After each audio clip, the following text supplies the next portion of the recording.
নমস্কার বন্ধুরা, আজকে বানাবো আমি রেস্টুরেন্ট স্টাইলে চাইনিজ ডিশ পনির স্যাটে।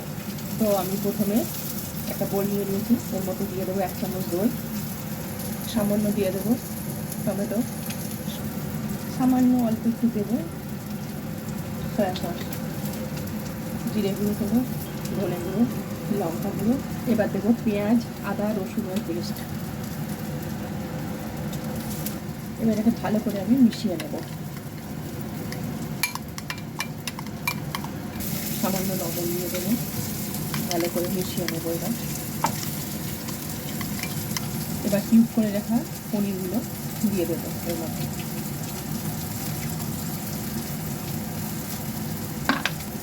এবার হালকা হাতে এগুলোকে মিশিয়ে নিতে হবে যাতে ভেঙে না যায় পনিরগুলো।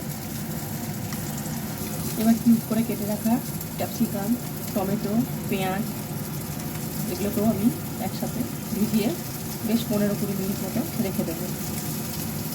এবার আমি এটাকে ম্যারিনেট করে রেখে দেবো। তৈরি করব, নিয়ে নিচ্ছি কর্নফ্লাওয়ার, দিয়ে দেবো সামান্য লবণ, দিয়ে দেবো গোলমরিচ গুঁড়ো, এবার সামান্য জল দেবো।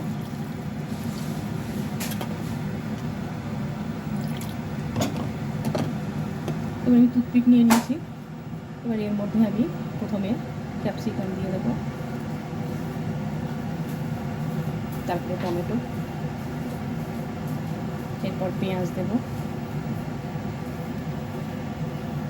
এবার আমি পনিরের কিউব দিয়ে দেবো, এরপরে আবার পেঁয়াজ দেবো,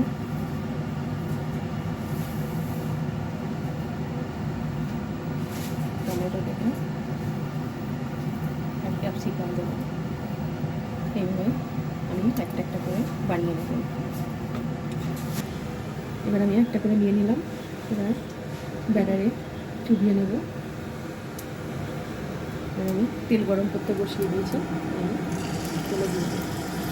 আমার ভাজা হয়ে গেছে, আমি এবার পনির চাটিগুলো তুলে নেব।